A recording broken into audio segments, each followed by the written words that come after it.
Guys, um I'm back. I'm back again. I think I last saw you last week Wednesday, but I'm back again with another one with the best of the best. Okay. I said when we meet again, we're gonna continue to chapter 2, which speaks about preparation on what to do before negotiation. So in chapter 1 we spoke about the essentials of negotiations, which is negotiation, the mind and the heart. I gave you a definition and scope. I gave you negotiation topic as a core management competency. I gave you the dynamic nature of a business. I gave you interdependence. I gave you competition. I gave you information age, and I also gave you globalization. I also talked about why most people are ineffective negotiators. I also spoke about negotiation sense traps. I also talk about why people are ineffective negotiators. I talked about faulty feedback, satisficing. All of these things that I'm reading, I've already talked about. I've talked about self-reinforcing incompetence. I've talked about the debunking negotiation myths from myth 1 till myth 6. Myth 1 says negotiations fix some. You need to be either tough or soft. Good negotiators are born. Experience is a great teacher. Good negotiators take risks. Myth 6 says good negotiators rely on intuition. So today we are going to delve into chapter 2 on preparation of before negotiation, on what to do before you delve into a negotiation. So as I've stated before, that this book contains illustrative case studies whereby they give examples of people, practical examples on what people did before they went into a negotiation. So here it starts with a illustrative case study. It says, like many managers, Tom Brayton, a senior network analyst at American Suzuki Motor Corporation in Bray, California, felt he was underpaid. His annual performance review was coming up in a few months, and he decided to prepare. So he surfed the web to find out the data information about salaries, and this cost him some money. However, the way he figured it, yeah, if the research helped him get a raise, it would be worth it. If it did not, he would at least be better informed about his talents. Vice versa, yeah, vice versa, the industry. Armed with a lot of information, by the time his performance review rolled around, Tom provided documentation to his direct supervisor and asked for an opportunity to review everything with him. The documentation revealed that there was a marked difference between what the industry was paying locally and what Tom Brayton was earning. The result, Brayton got his raise. To issue, Brayton's supervisor has done his own research about Tom's data, objective and clear, actually helped Tom supervisor justify a salary increase to upper management. So the fact that Tom went did a research about salaries, him doing a research about the salaries of that industry, he got to know the information that he needed. So even his supervisor he justified his increase, his salary increase to upper management, meaning that Tom is a very curious person. So he likes to know things. He's like me. Like I don't know what about you. Maybe you also like things, but I like things. I'm a curious person. So also Tom was a curious person. Okay, so it says, as the opening example in this chapter illustrates, preparation is the key to successful negotiation. The work that you do prior to negotiation pays off. What you do before is gonna yield good results. What you do before negotiation, um, the work that you do prior to go to negotiation pays off substantially when you finally find yourself seated at the table. The 80-20 rule applies to negotiation. About 80% of your effort should go towards preparation. 20% should be the actual work involved in the negotiation. Most people clearly realize that preparation is important, yet they do not prepare. But they realize that preparation is important, but they do not prepare. Why is that? They do not prepare in an effective fashion. Faulty preparation is not due to lack of motivation, rather it has its root in negotiators.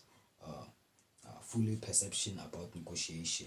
We noted in chapter 1 that most negotiators view negotiation as a fixed price enterprise. Most negotiators, about 80% of them, operate under this perception. Adopt one of these three stances when preparing for negotiation. They say you should adopt one of these three stances when preparing for a negotiation. So they say they resign themselves to capitulating to the other side, also known as soft bargaining. What do? They resign themselves to capitulating to the other side, also known as self bargaining, soft bargaining. So about that. Number 2 says they prepare themselves for an attack, also known as hard bargaining. They compromise in an attempt to reach a midpoint between their opposing desires, often regarded as to be a win-win negotiation, but in fact is not.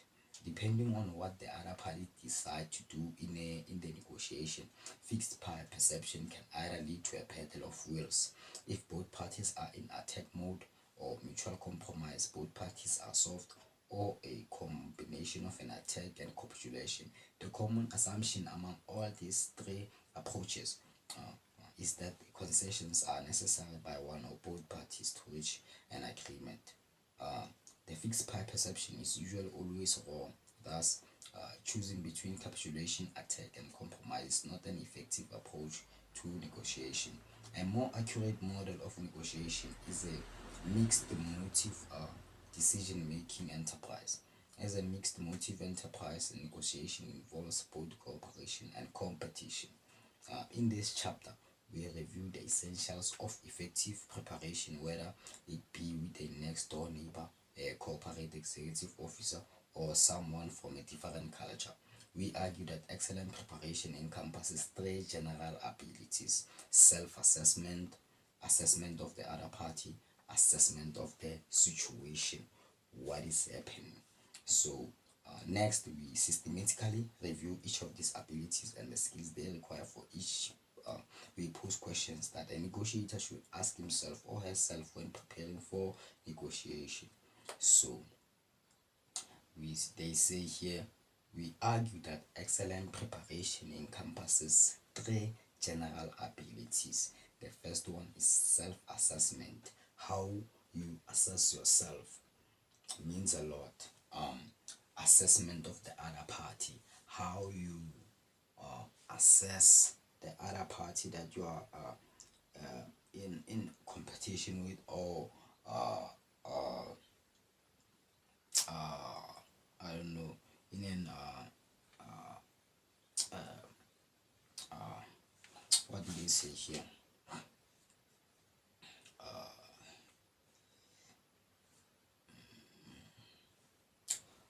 Whether in a competition or in a cooperation. That's the way that I wanted. So you have to know self-assessment, assessment of the other part, and assessment of the situation that you are facing during a negotiation. So we are going to look at the self-assessment. The first one that they spoke about, the most important question a negotiator needs to ask himself or herself at the outside of negotiation are what do I want and what are my alternatives. By far, the first question is the more intuitive and easier of the two to answer. Even so, many people do not think carefully about what they want before entering negotiations. The second question defines a negotiator's power in the negotiation and influences the ultimate outcome of the negotiation. We take up these questions in more details. Here are the questions. The first question says, what do I want? What do I want? What do you want? What do you want? In any negotiation scenario, a negotiator needs to determine what constitutes an ideal situation. The specific description is known as a target or aspiration, sometimes called a target point or aspiration point. Identifying a target or aspiration may sound straightforward enough, but three major problems often arise at this point. The first problem in the case of an aspiring negotiator who sets his or her own target or aspirations too low, the aspiring negotiator opens the negotiation by requesting something that is immediately granted, resulting in a regrettable state of affairs known as the winner's curse. Stated by Aklov in 1970, Neal and Basman in 1991. They say the winner's curse occurs when a negotiator makes an offer that is immediately accepted by the other party. So consider what happened to Joseph Butler, who was representing a grocery executive in critical negotiation.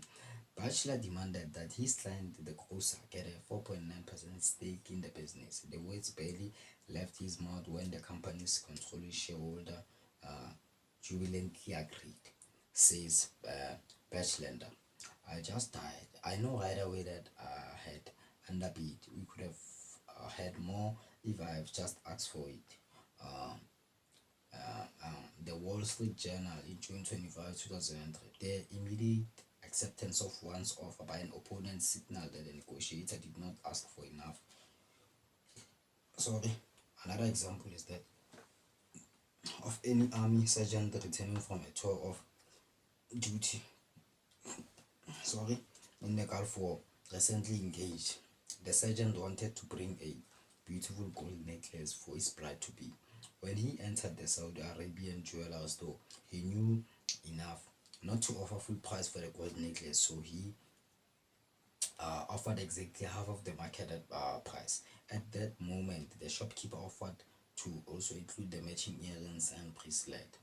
The sergeant key mistake. His initial offer was too generous because he had not adequately prepared. The second problem is the case of oversparing or positional negotiator. This type of negotiator is too tough. He or she sets the target point too high and refuses to make any concessions. Take the case of Will Vinton, who received no fewer than 3 terminations offer from Phil Knight of Nike. One of the offers total 2 years of salary as severance and $180K for his company, $180,000 for his company stock. Vinton rejected all of these offers and ended up with only $50,000. The third problem is what we call the grass is greener negotiator. These negotiators do not know what they really want, only what they want the other party does not want to give them, and do not want the other party is willing to offer. It says that problem is what we call the grass is greener negotiator. These negotiators do not know what they really want, only that they want what the other party does not want to give them, and do not want what the other party is willing to offer. This type of negotiation behavior is also known as reactive devaluation. Ross and Stingler in 1991, Kelly and for example, in a survey of opinions regarding possible arms actions by the United States and the Soviet Union, respondents were asked to evaluate the terms of a nuclear disarmament proposal, a proposal that was either allegedly taken by the United States, Soviet Union, or a neutral third party. Ross, Stingler, in all cases, the proposal was identical. However, The actions to it depend upon who allegedly initiated it. The terms were seen as unfavorable to the United States when the Soviets were the initiators, even though the same terms appeared moderately favorable when attributed to a neutral third party and quite favorable when attributed to the United States. Mm. So it says, what is my alternative? What is my alternative to reaching agreement in this type of situation? A negotiator needs to determine his or her best alternative to a negotiated agreement. This step is also important that it has to be made into an acronym. This step is so important that it has to be made into a what? Into an acronym, meaning a mixed shorter word, So the word is partner. Partner, Patna, partner. Partner says a best alternative to a negotiated agreement. Best alternative to a negotiated agreement. A partner determines the point at which a negotiator is prepared to walk away from the negotiation table. In in practice, it means the negotiator should be willing to accept any set of terms that is superior to their partner and reject outcomes that are worse than their partner. Surprising as it may seem, negotiators often fail on both counts. Despite its simple appeal, the partner concept is something that is consistently difficult to convey to most manager negotiators. When we ask them to tell us about their partner, we usually hear a sermon about how much they deserve. A partner is not something that a negotiator wishes for. It is determined by the objective's reality. In short, if the world does not recognize how great you are, then you do not have to desire you do not have a desirable partner. If the world does not recognize how great you are, then you do not have a desirable partner. A common problem we have seen in our training of MBA students and executives is that negotiators are reluctant to recognize their real partners, and they fall prey to wishful thinking and unrealistic optimism. Your partner is not your passive concept. Your partner is not your what? Your passive concept. Your partner, once properly identified, is not a passive concept. Rather, it is a dynamic meaning that at any point of time it is either improving or deteriorating. Thus, we don't suggest that negotiators simply identify their partners. Once their partners are identified, negotiators should constantly be improving them. One strategy for improving partners is to follow Basserman and Neil 1992. There is a falling in love rule which applies to most negotiation situation. According to this rule, negotiators should not fall in love with one's house, one job, or one set of circumstances, but instead try to identify 2 or 3 options of interest. Del Monte strategically kept their opinions open in 2002 when their own board had an offer to sell the company in an all-cash deal. At the same time, Heinz chairman William R. Johnson's offered to give Del Monte a few business that would double its size. For 2 months, Del Monte kept negotiations open with 2 competing parties offering dramatically different outcomes. They did so to be able to leverage their bargaining position. Del Monte's board wisely directed its chairman, Richard G., to keep this option open, which eventually resulted in a strategy. The negotiator has a readily available set of alternatives that represent viable strategy options. Should be the current alternative come to a high price or eliminated. The following in love rule is difficult to follow because most people set their sight on one target, job, house, or set of terms and exclude all others. Many negotiators are reluctant to recognize their partners and get them confused with their aspiration point. Another problem associated with the failure to properly identify one's partner is that it can be influenced and manipulated by the other party during the course of negotiation. So we had to another one says, do not let the other party manipulate your partner. Do not let the other party manipulate your partner. never allow them. So we just argue that you should be constantly attempting to improve your partner based upon objective information. However, it is important to realize that the sources of objective information does not usually emanate from the other party. Simply stated, the other party always has an incentive to minimize the quality of your partner, and thus will be motivated to provide negative information, vice versa partner.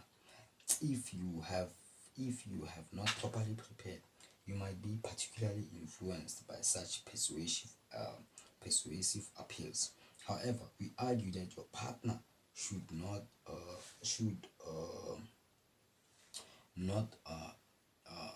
change as a result of the other party's persuasion techniques. Your partner should only change as a result of objective facts and evidence. Your partner should only change as a result of objective facts and evidence. Your partner should not change as a result of the other party persuasions techniques. Many survey negotiation attempts to manipulate the other party's perception on their own partner. Negotiations are most likely to fall prey to this ploy when they have not adequately prepared for the negotiation and have conjured up to their partner that is not based on objective information. In a negotiation, the person who stands to gain most by changing our mind should be the least persuasive. Thus, it is important to keep your partner before commencing negotiation and to stick to it during the course of negotiation. It is helpful to write your partner in ink on a piece of paper and put it in your pocket before negotiating. If you feel tempted to settle for less than your partner, it may be a good time to pull out the paper, call a halt to the negotiation process, and engage in an objective reassessment. We had to determine your reservation point. Know your reservation point. Once the negotiator has identified her partner, she is in an excellent position to determine her reservation point.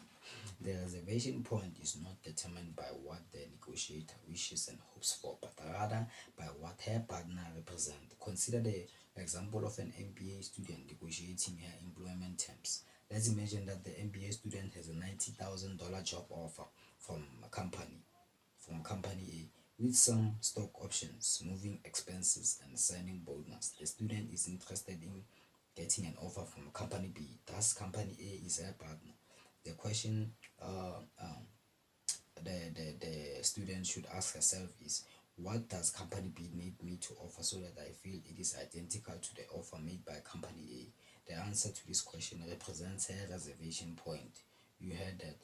It says the question the student should ask herself is, what does company B need to offer me so that I feel it is identical to the offer made by company A? The answer to this question represents a reservation point, which includes all things relevant to the job offer, not only salary, stock options, moving expenses, and signing bonus, but also quality of life and feelings about the city to which she will move. A reservation point, then it is a quantification of negotiations partner. Many negotiators fail to assess their reservation point when they prepare for negotiation. This failure is a serious strategic error because the negotiator's reservation point of information, market price, reservation price, and aspiration were made available to negotiators. Only reservation price drove final outcomes. Failure to assess reservation points can lead to two unfortunate outcomes. In some instances, negotiators may agree to an outcome that is worse than their partner. In our actual worse for her than company A is offering. A second problem is that MBA student may reject a package from company B that is actually more attractive than the offer from company A. Although this example may seem completely ludicrous, the incidence of agreeing to something worse than one's partner and rejecting an offer better than one's partner is quite high. To avoid both of these errors, we suggest that the negotiator follow the steps outlined in box 2.1. I have a box here with me. I don't know. Okay. Let me read it for you. It says developing a reservation point. Step 1: brainstorm your alternatives, brainstorm them, so imagine that you want to sell your house. You have already determined your target point, in this case $275,000. That is the easy part. The real question is, what is the lowest offer you will accept for your home? This step involves thinking about what you will do in the event that you do not get an offer of $275,000 for your house. Perhaps you may reduce the list um, price by $10,000 or more. Perhaps you may stay in the house, or you may consider renting. You should consider many alternatives as possible. The only restriction is that the alternatives must be feasible, that is realistic. This requirement involves research on your part. Step 2, evaluate each alternative. In this step, you should order the various alternatives identified in step 1 in terms of their relative attractiveness or value to you. If an alternative has an uncertain outcome, such as reducing the list price, you should determine the probability that a buyer will make an offer at that price. For example, suppose that you reduce the list price to $265,000. You assess the probability of a buyer making an offer of $265,000 for your house to be 70%, based on recent home sales prices in the area. Your reservation price is based on research, not hope. The best, most valuable alternative should be selected to present your partner. Step 3, attempt to improve your partner. Your bargaining position can be strengthened substantially to the extent that you have an attractive, viable partner. Unfortunately, this step is one of that many negotiators fail to develop fully. To improve your partner, in this case, you might contact a house rental company and develop your rental option, or you may make some improvement that have higher return on investment, e.g., like, as for example, a new paint for your house. Of course, your most attractive partner is to have an offer in hand on your house. Step 4, determine your reservation price. Once you have determined your most attractive partner, it is now time to identify your reservation price, the least amount of money you would accept for your home at the present time. Once again, it is not effective to pull this number out of thin air. It must be based on fact. For example, you assess the probability of getting an offer of your house of $265,000 or higher to be 60%. Suppose that you assess your probability that you will get an offer of $250,000 or higher than to be 95%. You think there is a 5% chance that you will get an offer of 250,000 rand and you will rent your house. You can use this information to assess your expected probabilities of selling your house. Reduce the price of your home to $265,000. Price sale is equal to 60%. Reduce the price of your home to $250,000. The price sale is 35%. Rent the house. Price per rent is 5%. The probabilities represent the chances that you think your house will sell at a particular price or will have to be rented. Thus, you think that if the list price of your house is reduced to $265,000, it is 60% likely that you will receive an offer of that amount within 6 weeks. If you reduce the price of your home to $250,000, you are 95% certain that you will get an offer. Note that we write this probability just 35% because it involves the 60% probability of receiving an offer of $265,000. Finally, you think there is a 5% chance that you will not get an offer of $250,000 or more in the next 6 weeks, and that you will have to rent your house.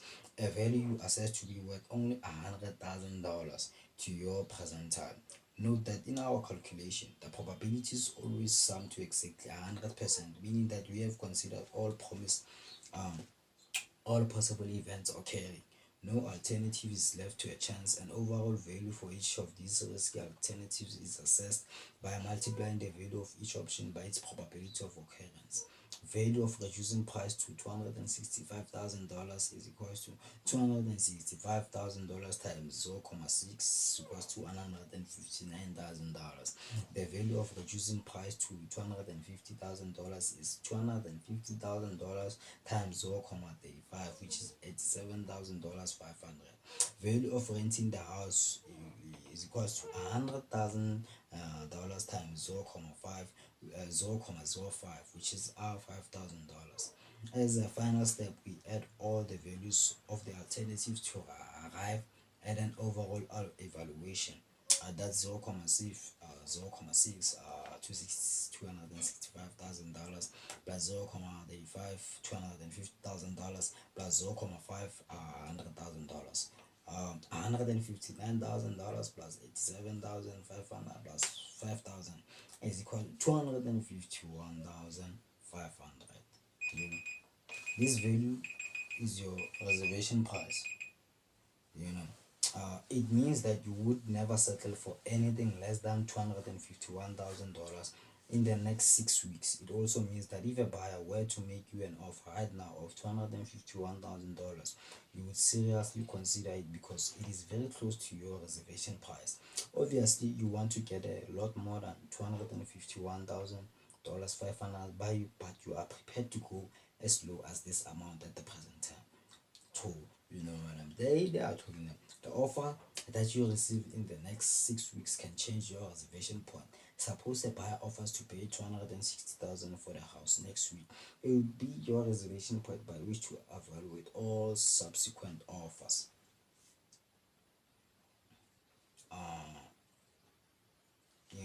Beware of focal points. Negotiators will make the mistake of not developing a reservation point before they negotiate.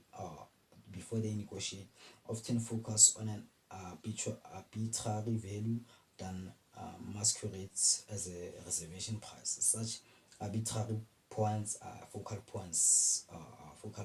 Focal points can be salient numbers, figures, or values that appear to be valid but have no basis in fact. Your roommate's job offer, for example. A good example of the arbitrariness of focal points is provided by an investigation in which people were asked for the last 4 digits of their social security number. They were then asked whether the number of physicians in Manhattan was large or smaller than the number found by those last 4 digits. Finally, they were asked to estimate how many physicians are in Manhattan. Despite the fact that it was obvious to everyone that social security digits are random and therefore could not possibly be related to the number of doctors in Manhattan, a strong correlation emerged between the digits and people's estimates. It would seem absurd to base judgment on random digits, but people did. Beware of sunk costs. Sunk costs are just what they sound like. Money you have invested that is for all practice purpose gone. Economic theory asserts that only future costs and benefits should affect decisions. However, the problem is that people have a hard time forgetting the past and they often try to recoup sunk costs. The mindset can lead to trouble. One type of sunk cost is the purchase price that home sellers paid for their house. Simply stated, at some point in the past, a person purchased their house for a certain price. That price, by economic standard, is a sunk cost and should, for all practical purposes, be relevant to the negotiation. To the negotiation the seller has with the buyers today. However, most people are affected by the past. To examine the phenomenon, Dickenman and colleagues in 1996 conducted a simulation of sellers and buyers in real estate negotiation. In all cases, the multiple listing service sheet describing the house was identical as was the current real estate market. However, negotiators were given different information about their previous purchase price. Buyers offered significantly higher amounts for a condominium with with large sunk cost, indicating that the seller's sunk cost influenced the buyer's behavior. Moreover, sellers' partners were significantly lower when they had low as opposed to high sunk cost. Final settlements were significantly lower in the low as opposed to high sunk cost situation. When preparing for negotiations need to be aware that sunk costs will not only influence their own behavior but the behavior of their opponents. So I'm gonna end here, guys. My time is up. I'm gonna, when I come back, I'm gonna continue on what to do before negotiation. I'm gonna delve in the next one, which says, do not confuse your target point with your reservation point. Do not confuse your target point with your reservation point. Do not confuse the two. So I'm gonna head delve into that, and I'm going to talk about identify the issues in the negotiation. I'm going to talk also about identify equivalent packages and offers uh, when negotiating. I'm going to talk about assess your risk prosperity. I'm going to talk about strategic risk.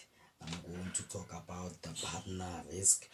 I'm going to talk about contractual risk. I'm going to talk about endowment effects. Yeah, I'm going to talk about a lot of things, guys. So that you gain from negotiating, so that you become good negotiators. That is my aim for this channel, to teach people on how to become good negotiators, have personal growth, a person who just wants to have a personal growth mindset mentally,